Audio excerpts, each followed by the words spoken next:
Siya classes में आप लोगों का स्वागत है। आइए मैं अपनी क्लास को शुरू करते हैं। आज की क्लास में हम देखेंगे UGC net JRF paper second.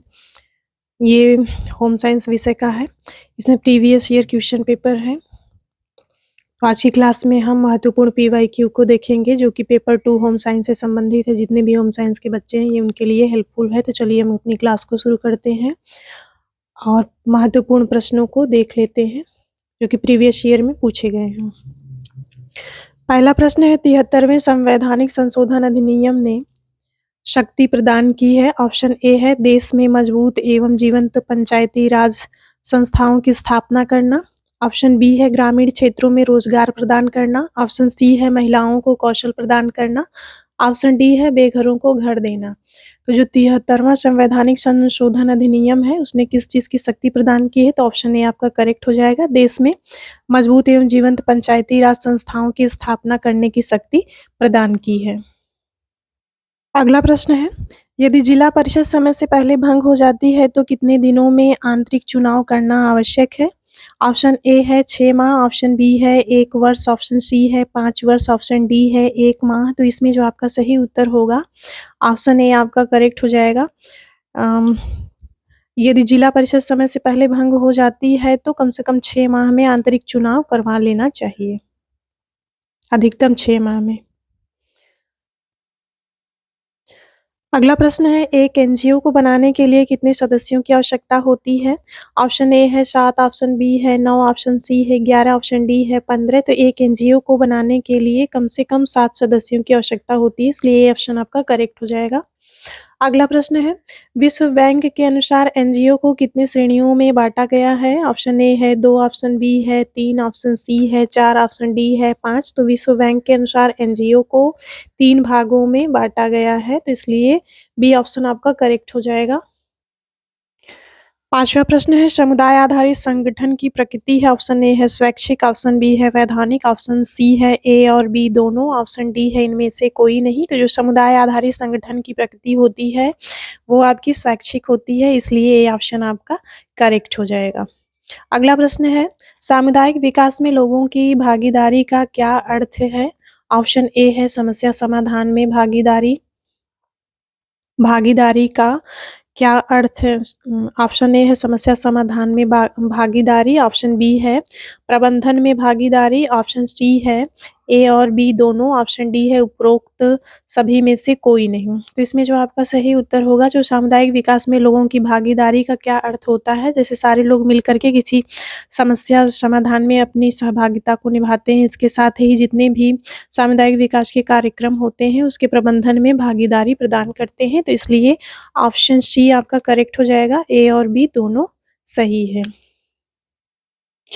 अगला प्रश्न है इनमें से कौन से एनजीओ के कार्य नहीं है? ऑप्शन ए है स्थानीय परिस्थितियों और संस्कृति के आधार पर पुनर्वास परियोजनाएं शुरू करना। ऑप्शन बी है वित्त विकास गतिविधियों की पहचान करना। ऑप्शन सी है गरीब लोगों को सामाजिक न्याय की उपेक्षा करना। गरीब लोगों की होना चाहिए, गरीब लोगों की सामाजिक न्याय की उपेक्षा करना।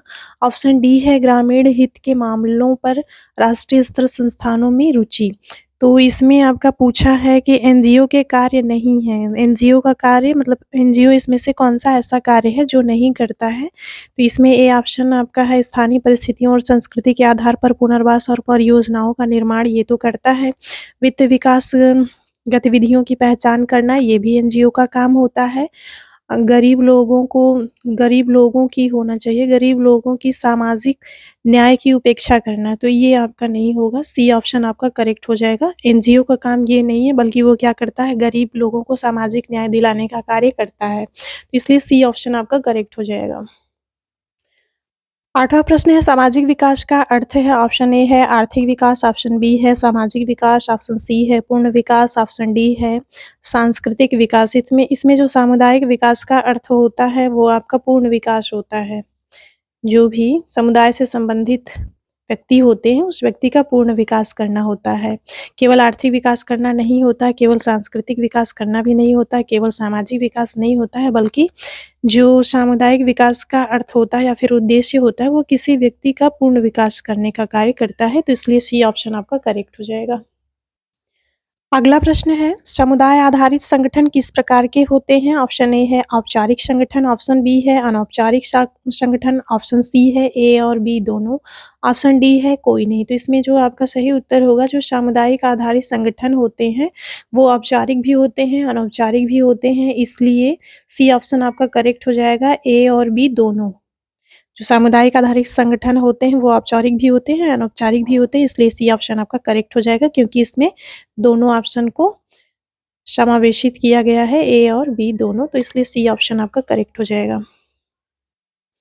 अगला प्रश्न है, 1957 में सरकार द्वारा स्थापित किस समिति ने त्रिस्तरीय पंचायती राज व्यवस्था की सिफारिश की थी?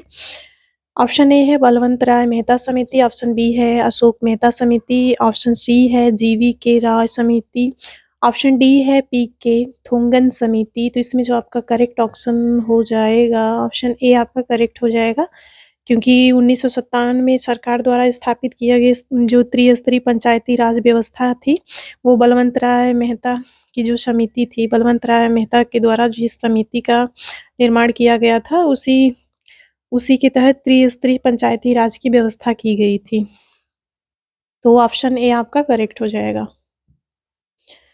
11 नंबर का प्रश्न है, संविधान का कौन सा अनुच्छेद राज्य को ग्राम पंचायत बनाने की शक्ति प्रदान करता है? इसमें पूछा गया है कि संविधान का ऐसा कौन सा अनुच्छेद है जो राज्य को ग्राम पंचायत बनाने की शक्ति प्रदान करता है? ऑप्शन ए है अनुच्छेद 29, ऑप्शन बी है अनुच्छेद 39, ऑप्शन बी है अनुच्छेद 49, ऑप्शन सी है अनुच्छेद 39, ऑप्शन डी है अनुच्छेद 40। तो इसमें प्रश्न में पूछा गया है कि कौन सा ऐसा अनुच्छेद है जो राज्य को ग्राम पंचायत बनाने की शक्ति प्रदान करता है? इसमें अनुच्छेद 29 है, 49 है और 39 है, और इसके साथ ही 40 है। तो इसमें डी ऑप्शन आपका करेक्ट हो जाएगा कि जो अनुच्छेद 40 है वो राज्य को ग्राम पंचायत बनाने की शक्ति प्रदान करता है, इसलिए डी ऑप्शन आपका करेक्ट हो जाएगा। 12 नंबर का प्रश्न है, निम्नलिखित में से लोगों की भागीदारी के कौन से लाभ हैं? इसमें लोगों की भागीदारी के लाभ के बारे में पूछा है। ऑप्शन ए है कौशल विकास, ऑप्शन बी है कार्य में कुशलता, ऑप्शन सी है लोगों का विकास, ऑप्शन डी है ये सभी। तो जो लोगों की भागीदारी है तो उसके लाभ क्या होते हैं? कौशल का भी विकास होता है, कार्य क्षेत्र में जब लोग भागीदारी करते हैं तो उसमें कुशलता आती है, और जितने लोग भागीदारी में शामिल होते हैं तो उन सारे लोगों का विकास होता है, तो इसलिए डी ऑप्शन आपका करेक्ट हो जाएगा। लोगों की भागीदारी से कौशल का विकास होता है, कार्य क्षेत्र में कुशलता आती है, और जितने लोग उसमें शामिल होते हैं उन सभी लोगों का विकास होता है, इसलिए डी ऑप्शन आपका करेक्ट हो जाएगा। अगला प्रश्न देख लेते हैं 13 नंबर का, जन भागीदारी को मजबूत करने के लिए निम्नलिखित में से कौन सा गुण आवश्यक है? ऑप्शन ए है विश्वास, ऑप्शन बी है इच्छा शक्ति, ऑप्शन सी है समावेशिता, ऑप्शन डी है ये सभी। जब किसी भी जन भागीदारी को मजबूत बनाना होता है तो इसके लिए विश्वास भी होना ज़रूरी होता है, इच्छा शक्ति का होना भी ज़रूरी होता है, और समावेशिता का होना भी ज़रूरी होता है, इसलिए डी ऑप्शन आपका करेक्ट हो जाएगा। क्योंकि जब भी आप कोई योजना शुरू करते हैं तो उसमें लोगों की भागीदारी होगा तभी वो सफल होगा। अगर लोग उसमें पार्टिसिपेट नहीं करेंगे तो कोई भी योजना आपकी सफल नहीं हो पाएगी। तो कोई भी व्यक्ति क्यों पार्टिसिपेट करता है? क्योंकि जब किसी योजना में उसका विश्वास होता है या फिर उस योजना के प्रति उसके अंदर इच्छा शक्ति उत्पन्न होती है कि नहीं मुझे इस योजना का लाभ लेना है, और समावेशिता, और जो योजना चलाई जाती है ये पर्टिकुलर किसी विशेष वर्ग के लिए न हो करके सभी के लिए होती है।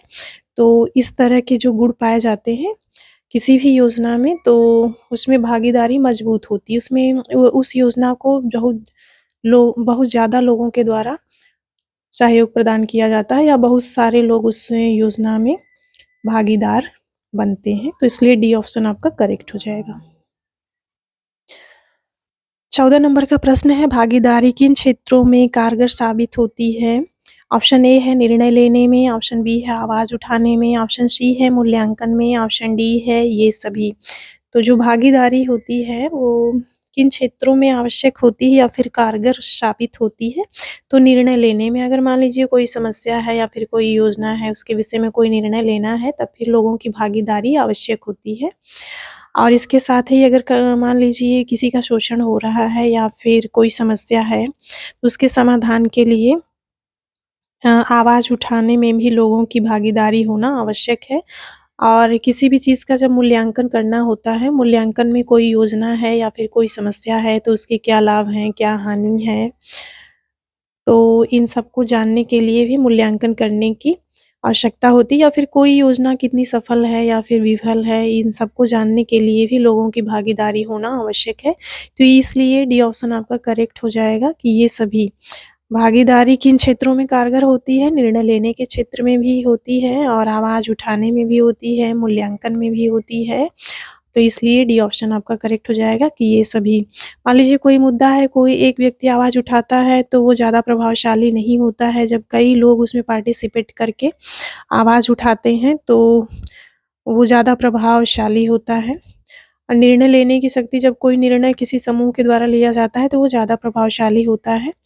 और किसी भी चीज़ का मूल्यांकन जब अधिक से अधिक लोगों के द्वारा किया जाता है कि कोई चीज़ कितनी अच्छी है और कितनी खराब है, इसका कितना अ, कितना प्रभाव,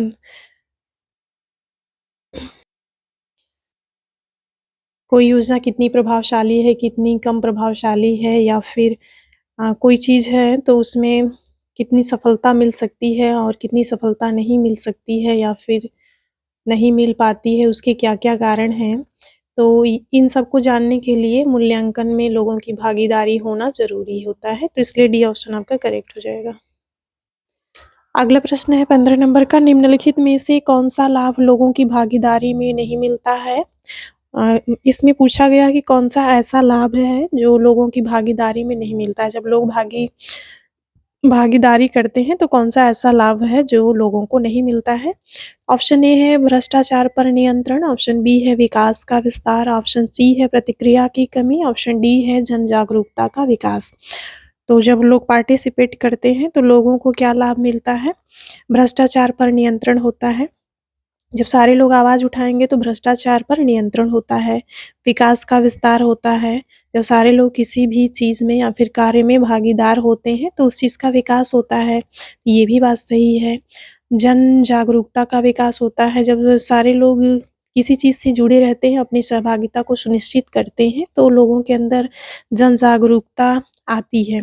लेकिन प्रतिक्रिया की कमी होती है, ये बात गलत है। सी ऑप्शन आपका करेक्ट हो जाएगा, क्योंकि जब जब लोग भागीदार होते हैं तो प्रतिक्रिया बढ़ जाती है, क्योंकि उसमें बहुत सारे लोग हैं, वो अलग-अलग प्रतिक्रिया किसी भी चीज़ के प्रति प्रदर्शित करते हैं, तो प्रतिक्रिया में वृद्धि होती है, ना कि कमी होती है, इसलिए सी ऑप्शन आपका करेक्ट हो जाएगा।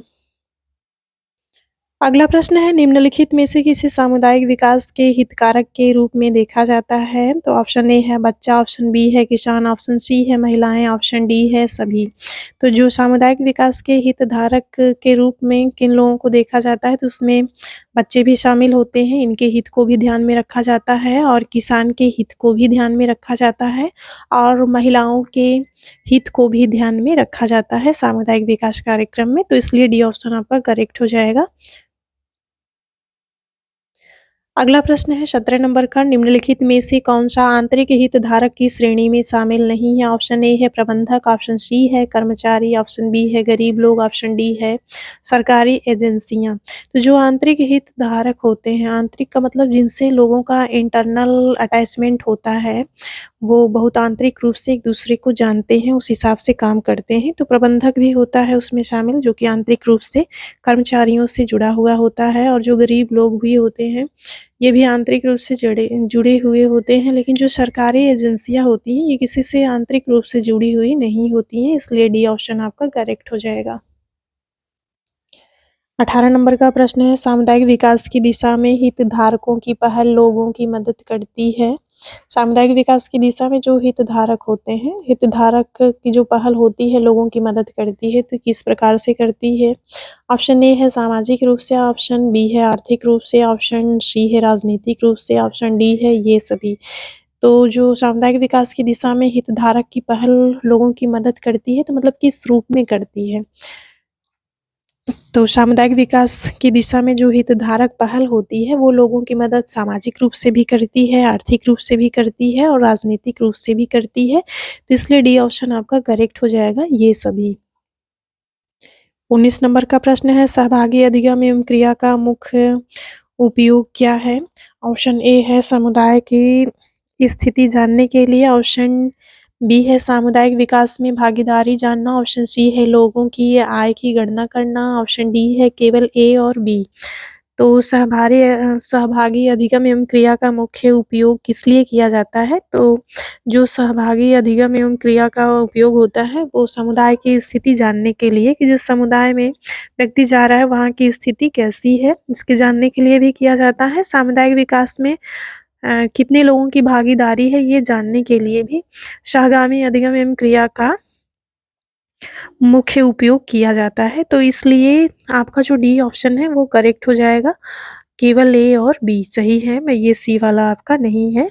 लोगों की आय की गणना करने के लिए सहभागी अधिगम एवं क्रिया का प्रयोग नहीं किया जाता है। बाकी समुदाय की स्थिति को जानने के लिए भी किया जाता है, सामुदायिक विकास में भागीदारी जानने के लिए भी किया जाता है कि किसी भी योजना में कितने लोग पार्टिसिपेट कर रहे हैं, ये जानने के लिए भी सहभागी अधिगम एवं क्रिया का प्रयोग किया जाता है। तो इसलिए डी ऑप्शन आपका करेक्ट हो जाएगा।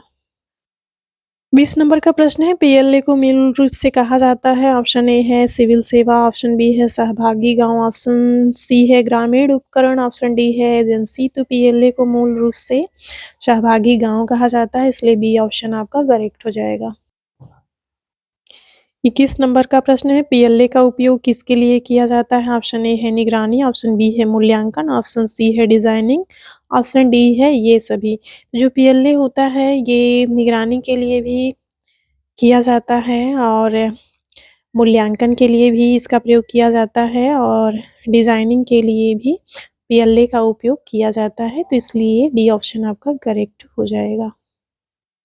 22 नंबर का प्रश्न है, निम्नलिखित में से कौन सी पीएलए की विधियां हैं? ऑप्शन ए है मामले का अध्ययन करना, ऑप्शन बी है सामुदायिक सर्वेक्षण, ऑप्शन सी है असाइनमेंट, ऑप्शन डी है ये सभी। तो जो पीएलए की मुख्य विधियां होती हैं उसमें मामले का अध्ययन भी किया जाता है कि कौन सा मामला किस हिसाब का है, सामुदायिक सर्वेक्षण भी किया जाता है कि समुदाय में कौन सी चीज़ें अवेलेबल हैं, कौन सी नहीं है, यहाँ की मुख्य समस्या क्या है, इन सारी चीज़ों का सर्वेक्षण किया जाता है और असाइनमेंट भी किया जाता है, तैयार किया जाता है। तो इसलिए डी ऑप्शन आपका करेक्ट हो जाएगा। अगला प्रश्न है 23 नंबर का, 2 अक्टूबर 1952 को ग्रामीण क्षेत्र के विकास हेतु कौन सी योजना प्रारंभ की गई थी? ये हमको पता है, सारे बच्चों को पता होगा कि 2 अक्टूबर 1992 को कौन सी योजना चलाई गई थी।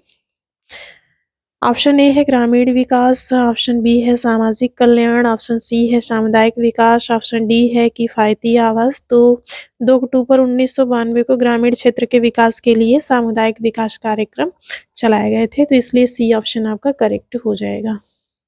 24 नंबर का प्रश्न है, निम्नलिखित में से कौन सा संगठन सामुदायिक विकास में सहायता करता है? ऑप्शन ए है कृषि प्रेस परिषद, ऑप्शन बी है कृषि विश्वविद्यालय, ऑप्शन सी है कृषि प्रौद्योगिकी केंद्र, ऑप्शन डी है ये सभी। तो जो सामुदायिक विकास होता है या फिर कार्यक्रम चलाया जाता है, तो इसमें कौन कौन सहायता करता है? क्योंकि ग्रामीण क्षेत्र का जो मुख्य व्यवसाय होता है वो कृषि होता है। तो जब कृषि का विकास होगा तो लोगों का भी विकास होगा, तो समुदाय का भी विकास होगा। तो इसलिए इसमें कृषि प्रेस परिषद भी सहायता करता है, कृषि विश्वविद्यालय भी सहायता करता है और कृषि प्रौद्योगिकी केंद्र भी सहायता करता है। क्योंकि जो ग्रामीण ये सामुदायिक विकास केंद्र, जो सामुदायिक विकास कार्यक्रम होते हैं स्पेशली ग्रामीण क्षेत्र के लिए होते हैं। तो ग्रामीण क्षेत्र का मुख्य व्यवसाय कृषि होता है, तो कृषि के विकास के लिए या फिर कृषि को उन्नत बनाने के लिए जो कृषि प्रेस परिषद होता है वो भी सहायता करता है, कृषि प्रौद्योगिकी केंद्र भी सहायता करते हैं और कृषि विश्वविद्यालय भी सहायता करते हैं, इसलिए डी ऑप्शन आपका करेक्ट हो जाएगा। 25 नंबर का प्रश्न है, दीनदयाल उपाध्याय ग्राम ज्योति योजना कब आरंभ की गई थी? ऑप्शन ए है 1 जनवरी 2016 को, ऑप्शन बी है 25 जुलाई 2015 को, ऑप्शन सी है 13 अप्रैल 2017 को, ऑप्शन डी है 2 अक्टूबर 1918 को। तो पंडित दीनदयाल उपाध्याय ग्राम ज्योति योजना जो है इसका प्रारंभ 25 जुलाई 2015 को शुरू किया गया था। ये भी नरेंद्र मोदी के द्वारा।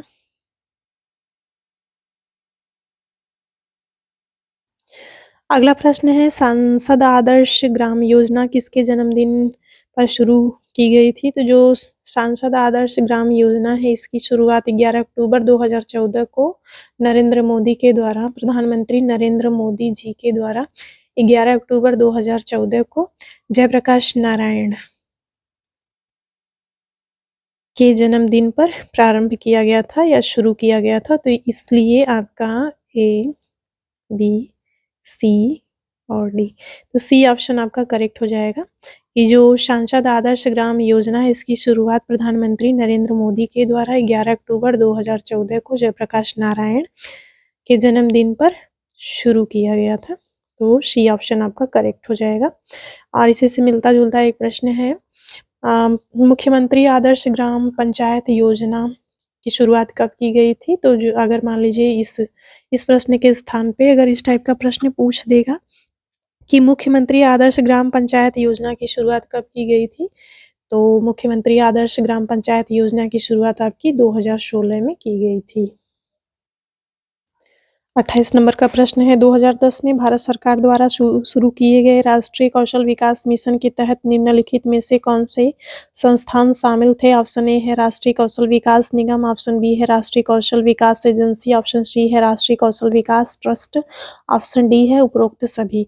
तो 2010 में भारत सरकार द्वारा शुरू किए गए राष्ट्रीय कौशल विकास मिशन में राष्ट्रीय कौशल विकास निगम भी शामिल था, राष्ट्रीय कौशल विकास एजेंसी भी शामिल थी, राष्ट्रीय कौशल विकास ट्रस्ट भी शामिल था। तो इसलिए डी ऑप्शन आपका करेक्ट हो जाएगा, उपरोक्त सभी।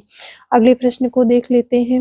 29 नंबर का है, उद्यमिता विकास कार्यक्रम में निम्नलिखित में से कौन से उद्देश्य हैं? उद्यमिता विकास कार्यक्रम के निम्नलिखित में से कौन से उद्देश्य हैं? तो इसके उद्देश्य को देख लेते हैं कि कौन कौन से उद्देश्य इसमें शामिल हैं। ऑप्शन ए है उद्यमियों की पहचान करना और उन्हें प्रशिक्षित करना, ऑप्शन बी है उद्यमियों की प्रबंधकीय क्षमताओं में सुधार करना, ऑप्शन सी है परियोजना से संबंधित पर्यावरण का विश्लेषण करना, ऑप्शन डी है उपरोक्त सभी। तो डी ऑप्शन आपका करेक्ट हो जाएगा, क्योंकि इसमें पूछा है कि उद्यमिता विकास कार्यक्रम के लिए निम्नलिखित में से कौन से उद्देश्य होते हैं? अगर उद्यमिता को विकसित करना है तो उद्यमिता विकास कार्यक्रम में किन किन चीज़ों का विकास करना है? तो इसमें उद्यमियों की पहचान करना है और उन्हें प्रशिक्षण देना है। इसके साथ ही जो उद्यमियों की प्रबंधकीय क्षमता है उसमें सुधार लाना है, परियोजना से संबंधित पर्यावरण का विश्लेषण करना है कि कौन सी परियोजना किस पर्यावरण से संबंधित हो सकती है और किसका प्रयोग किस पर्यावरण में किया जा सकता है। तो ये सारे उद्देश्य उद्यमिता विकास कार्यक्रम के हैं, तो इसलिए डी ऑप्शन आपका करेक्ट हो जाएगा। 30 नंबर का प्रश्न है, निम्नलिखित में से किस सामुदायिक विकास दृष्टिकोण से स्थानीय लोगों को क्षेत्रों के सुधार के लिए अपने संसाधनों का उपयोग करने के लिए प्रोत्साहित और प्रेरित किया जाता है? ऑप्शन ए है संपत्ति आधारित दृष्टिकोण, ऑप्शन बी है बाहरी एजेंट दृष्टिकोण, ऑप्शन सी है आंतरिक संसाधन दृष्टिकोण, ऑप्शन डी है एकाधिकार दृष्टिकोण। तो किस सामुदायिक विकास दृष्टिकोण में स्थानीय लोगों को क्षेत्रों के सुधार के लिए अपने संसाधनों का उपयोग करने के लिए प्रोत्साहित किया जाता है या प्रेरित किया जाता है? तो जो स्थानीय लोग होते हैं उनको आंतरिक संसाधन दृष्टिकोण का विकास किया जाता है, ताकि वो जो स्थानीय क्षेत्र के जो भी संसाधन है उसमें सुधार वो कर सके। तो इसलिए सी ऑप्शन आपका करेक्ट हो जाएगा। 31 नंबर का प्रश्न है, संविधान का कौन सा अनुच्छेद ग्राम सभा के निर्माण का प्रावधान करता है? ऑप्शन ए है अनुच्छेद 243, ऑप्शन बी है अनुच्छेद 248, ऑप्शन सी है अनुच्छेद 243 ए, ऑप्शन डी है अनुच्छेद 248 ए। इसमें जो आपका सही उत्तर होगा, संविधान का कौन सा अनुच्छेद ग्राम सभा के निर्माण के लिए प्रावधान करता है? तो ग्राम सभा के निर्माण के लिए अनुच्छेद आपका 243 ए करता है, इसलिए सी ऑप्शन आपका करेक्ट हो जाएगा। 32 नंबर का प्रश्न देख लेते हैं, मानव संसाधन विकास के लक्ष्यों को किसके माध्यम से प्राप्त किया जा सकता है? तो मानव संसाधन विकास के जो लक्ष्य हैं उनको प्राप्त करने के लिए कौन कौन से माध्यम है? ऑप्शन ए है कौशल विकास, ऑप्शन बी है क्षमता निर्माण, ऑप्शन सी है व्यक्तिगत प्रयास, ऑप्शन डी है ए और बी दोनों। तो मानव संसाधन विकास के लक्ष्यों को किसके माध्यम से प्राप्त किया जा सकता है? तो कौशल विकास के माध्यम से और क्षमता निर्माण के माध्यम से। तो इसलिए डी ऑप्शन आपका करेक्ट हो जाएगा, क्योंकि इसमें आपका ए और बी दोनों सम्मिलित हैं, तो इसलिए डी ऑप्शन आपका करेक्ट हो जाएगा। अगले प्रश्न को देख लेते हैं। 33 नंबर का प्रश्न है, निम्नलिखित में से कौन सी किसी भी राष्ट्र की सबसे बड़ी संपत्ति है? ऑप्शन ए है आर्थिक संसाधन,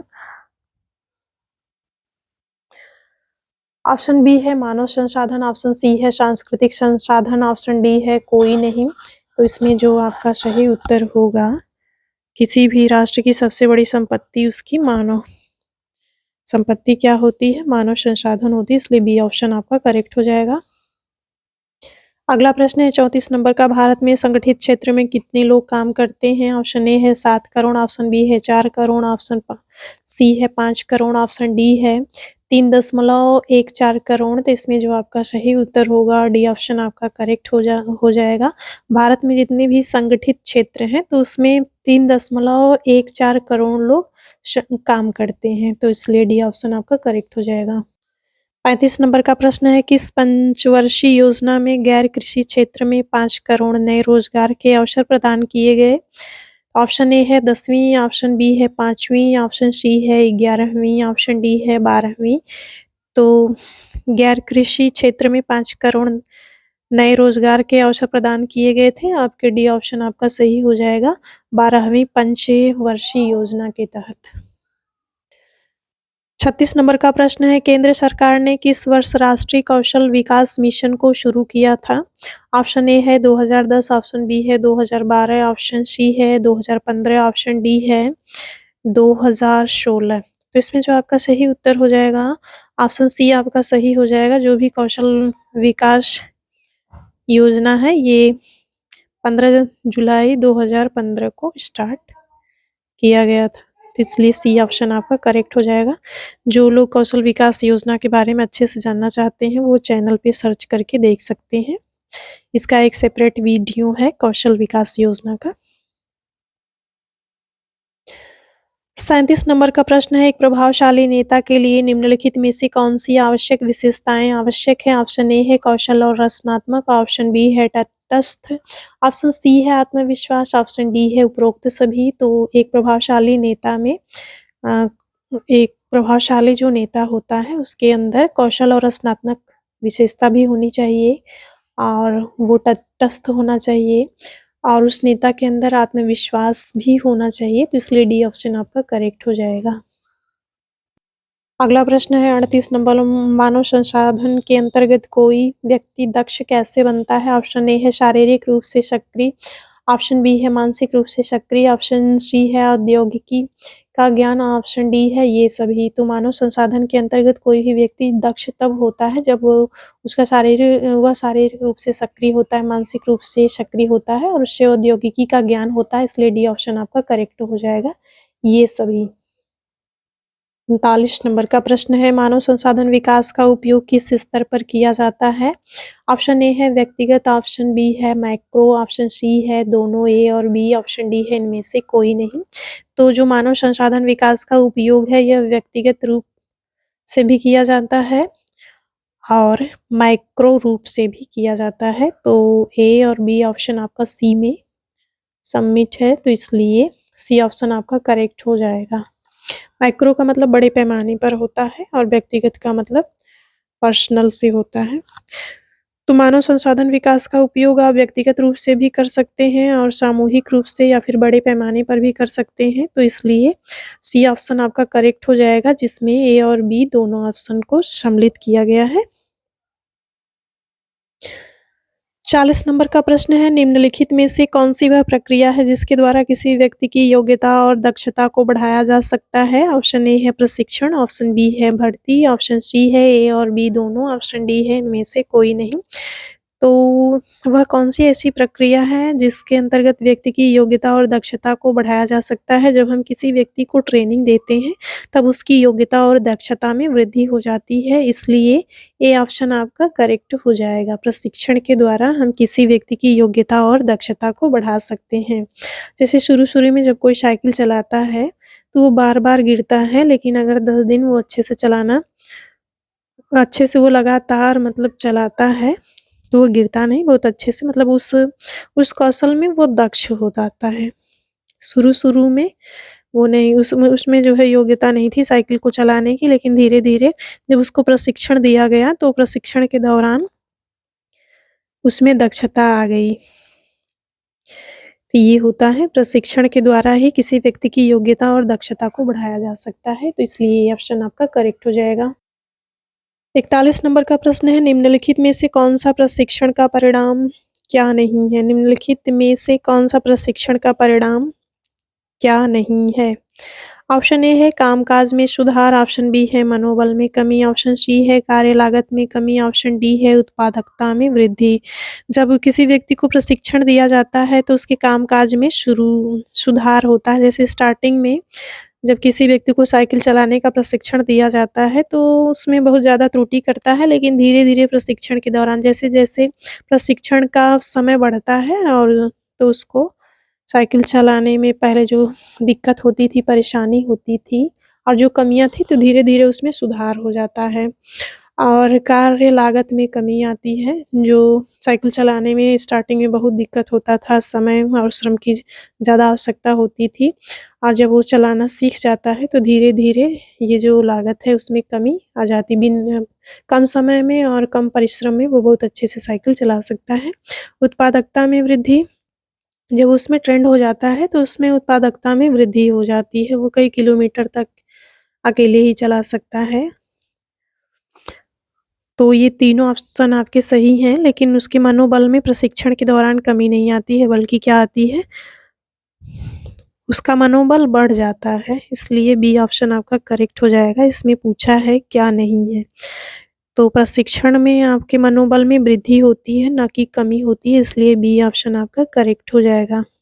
जब आप प्रशिक्षण नहीं लेते हैं तब मनोबल में कमी होती है, आपको लगता है कि हम ये काम सीख नहीं पाएँगे, लेकिन जब आपको प्रशिक्षण दिया जाता है तो धीरे-धीरे आपके मनोबल में वृद्धि होती है कि हम ये काम कर सकते हैं, इसलिए बी ऑप्शन आपका करेक्ट हो जाएगा। 42 नंबर का प्रश्न है कि इस प्रशिक्षण पद्धति में श्रमिकों को कार्यस्थल पर प्रशिक्षण दिया जाता है। इस प्रश्न में पूछा गया है कि श्रमिकों को कार्यस्थल पर प्रशिक्षण की किस पद्धति के तहत दिया जाता है?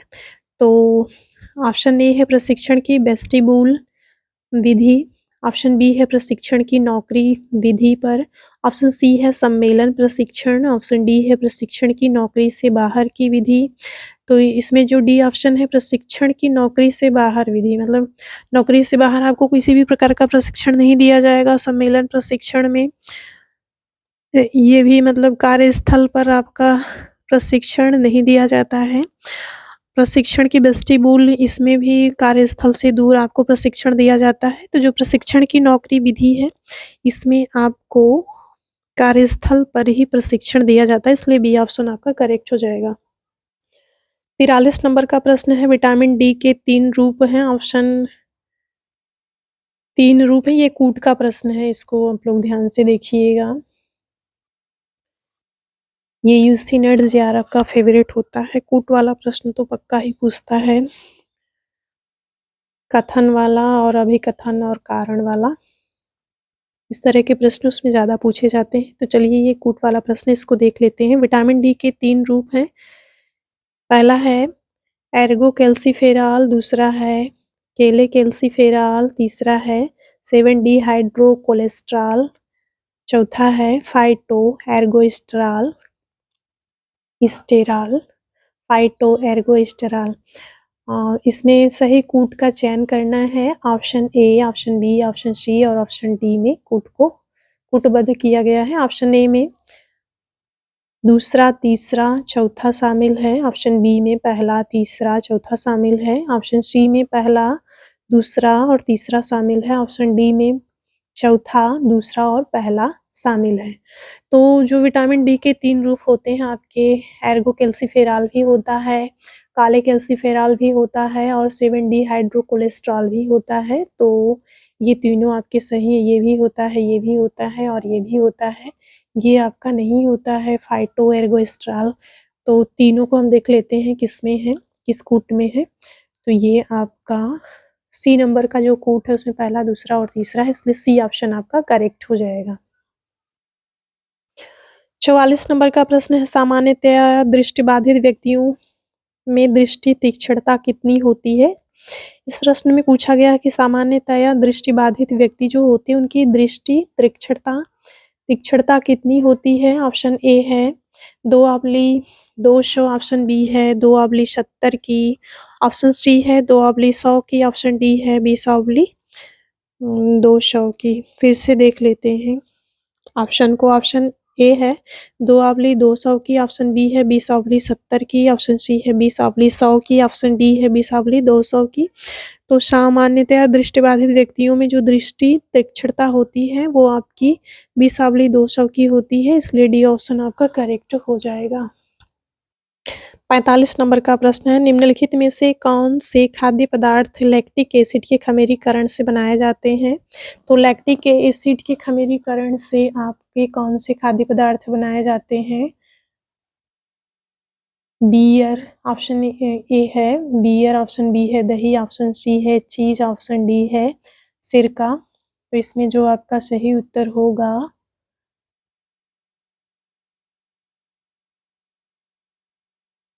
इसमें आपका जो सही उत्तर होगा ऑप्शन बी और सी होगा, क्योंकि दही भी लैक्टिक एसिड के खमीरीकरण से बनता है और जो चीज होती है वो भी लैक्टिक एसिड के खमीरीकरण से होता है। तो ये कूट का प्रश्न है, इसमें बी ऑप्शन आपका करेक्ट हो जाएगा, क्योंकि बी ऑप्शन में आपका बी और सी दोनों को सम्मिलित किया गया है। लास्ट प्रश्न है 46 नंबर का, ये वन लाइनर है। आईसीएमआर के द्वारा 2020 में वयस्कों के लिए कितनी मात्रा निर्धारित की गई है? विटामिन डी की कितनी मात्रा निर्धारित की गई? आईसीएमआर के द्वारा 2020 में वयस्कों के लिए विटामिन डी की कितनी मात्रा निर्धारित की गई है? तो ये आपकी 600 माइक्रोग्राम निर्धारित की गई है। क्लास यहीं पे समाप्त होती है। आज के लिए इतना ही। ये है paper second home science UC net JRF के महत्वपूर्ण 46 प्रश्न।